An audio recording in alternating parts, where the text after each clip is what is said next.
चलिए, अब हम बात करते हैं भारत की अंतर्राष्ट्रीय सीमाओं के बारे में। तो पहले तो हम ये बात कर लें कि भारत उपमहाद्वीप जो है, उस उपमहाद्वीप में कुल 5 देश शामिल हैं। कौन-कौन से देश हैं? भारतीय उपमहाद्वीप में भारत, पाकिस्तान, नेपाल, भूटान और बांग्लादेश, ये देश शामिल हैं। साथ में श्रीलंका भी भारतीय उपमहाद्वीप का ही पार्ट है। मालदीव भी इसी भारतीय उपमहाद्वीप का ही पार्ट है।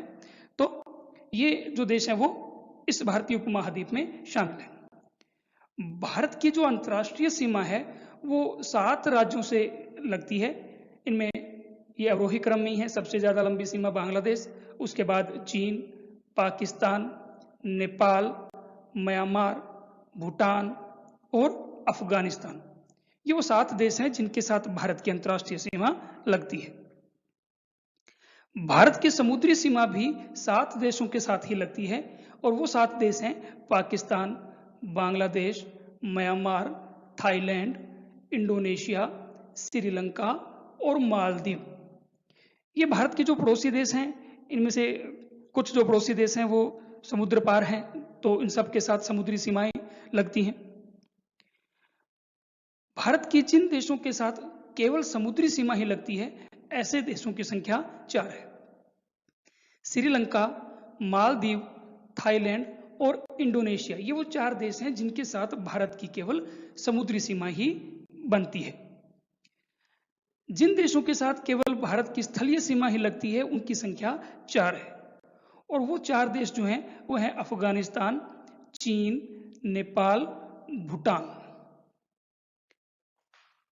तो ये 4 देश ऐसे हैं जिनके साथ केवल स्थलीय सीमा लगती है। हालांकि पाकिस्तान के साथ भी बहुत बड़ी जो सीमा है वो स्थलीय ही है, लेकिन उसके साथ थोड़ी जलीय सीमा भी है।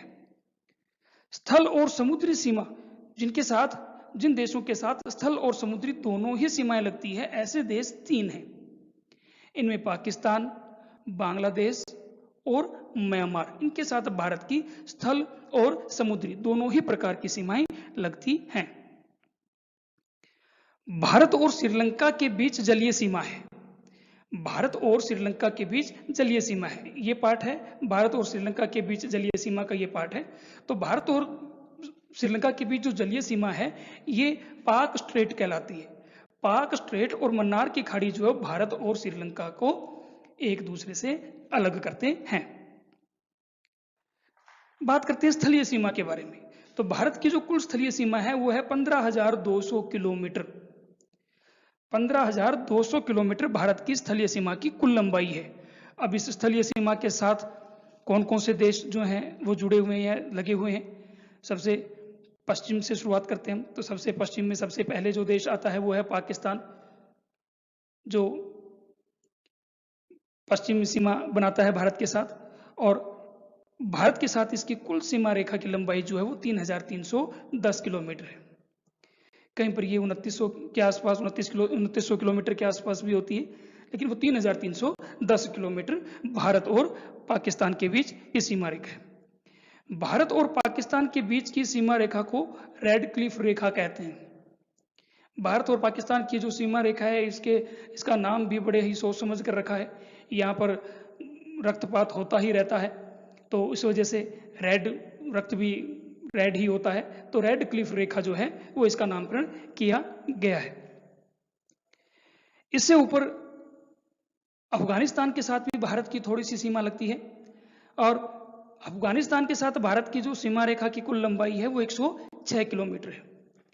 और भारत की किसी भी देश के साथ ये सीमा रेखा सबसे छोटी है। यानी सबसे कम अंतर्राष्ट्रीय सीमा रेखा भारत की जिस देश के साथ है वो है अफगानिस्तान। और अफगानिस्तान और भारत के बीच की सीमा रेखा को डूरंड रेखा कहा जाता है। इसके बाद बात करते हैं चीन के साथ भारत की सीमा रेखा। तो भारत के उत्तर पूर्व में जो सीमा रेखा है वो चीन के साथ लगती है।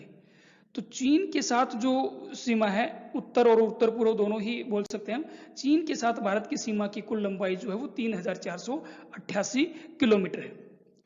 और इस सीमा रेखा को मैकमोहन रेखा के नाम से पुकारा जाता है।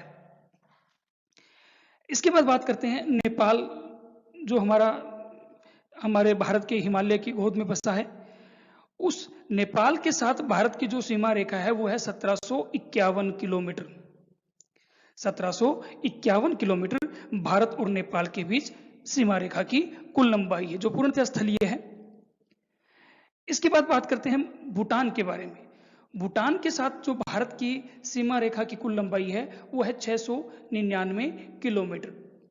699 किलोमीटर भूटान के साथ भारत की सीमा रेखा की कुल लंबाई है।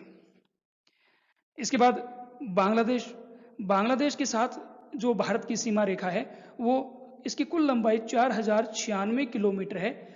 4096 किलोमीटर भारत और बांग्लादेश के बीच सीमा रेखा की कुल लंबाई है। और ये जो सीमा रेखा है ये भारत के साथ किसी भी देश की सबसे लंबी अंतर्राष्ट्रीय सीमा रेखा है। तो यानी बांग्लादेश जो है वो भारत के साथ सबसे लंबी अंतर्राष्ट्रीय सीमा रेखा बनाता है। म्यांमार के साथ भी उत्तरी पूर्वी भारत के जो राज्य हैं उनकी सीमा लगती है, और म्यांमार के साथ भारत की 1643 किलोमीटर लंबी अंतर्राष्ट्रीय सीमा है। अब बात करते हैं तटरेखा के बारे में। तो भारत की जो तटरेखा की मुख्य भूमि की तटरेखा जो है, उस मुख्य भूमि की तटरेखा की कुल लंबाई 6100 किलोमीटर है। यानी ये जो भारत की मुख्य भूमि आपको दिखाई दे रही है, इस मुख्य भूमि की तटरेखा 6100 किलोमीटर है। और यदि इसमें द्वीप समूह भी शामिल कर लें, यानी ये अंडमान निकोबार द्वीप समूह और ये लक्षद्वीप समूह भी यदि हम शामिल कर लें, तो द्वीप समूहों सहित भारत की तटरेखा की कुल लंबाई 7516.6 किलोमीटर होती है।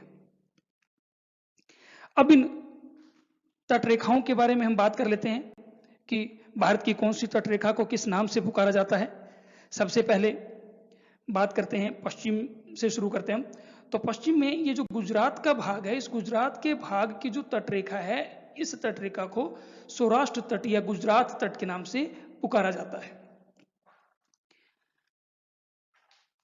ये जो आप देख रहे हो बीच का ये पार्ट जो देख रहे हो, इसे कच्छ की खाड़ी के नाम से पुकारा जाता है।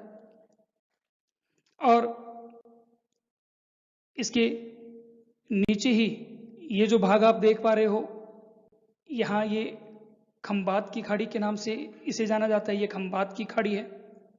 और ये जो भाग है ये अरब सागर का भाग है। ये पूरा भाग अरब सागर का है। ये पूरा का पूरा भाग अरब सागर का है। दक्षिण में ये जो भारत का पार्ट है, यहाँ ये हिंद महासागर के साथ संलग्न है, यानी हिंद महासागर है। और ये जो भाग पूर्व में आप देख पा रहे हो, ये पूर्वी भाग बंगाल की खाड़ी का भाग कहलाता है। इस खंबात की खाड़ी से नीचे की ओर, यानी सौराष्ट्र तट जो है, सौराष्ट्र तट से नीचे का ये जो भाग है, सौराष्ट्र तट के नीचे का ये जो भाग आप देख रहे हो, ये कहलाता है कोंकण तट। महाराष्ट्र गोवा जो है इसी में शामिल है, तो ये कोंकण तट के नाम से पुकारा जाता है। इससे नीचे, इससे दक्षिण का जो भाग है, ये जो आप तट देख पा रहे हो, ये तट कहलाता है मालाबार तट। तो ये मालाबार तट के नाम से पुकारा जाता है। अब बात करते हैं पूर्वी तटों के बारे में। तमिलनाडु का ये जो भाग है, तमिलनाडु का ये जो तट है, ये तमिलनाडु का तट कहलाता है कोरोमंडल तट। तो ये कोरोमंडल तट के नाम से पुकारा जाता है। और इससे ऊपर का ये जो भाग है, उड़ीसा पश्चिम बंगाल का जो भाग आ गया, पश्चिम बंगाल का जो भाग है वो तो सुंदरबन डेल्टा के नाम से पुकारा जाता है। उससे नीचे का जो ये पूरा भाग है, ये उत्तरी सरकार तट के नाम से पुकारा जाता है। तो ये भारत की तटों के बारे में जानकारी। तो ये सारी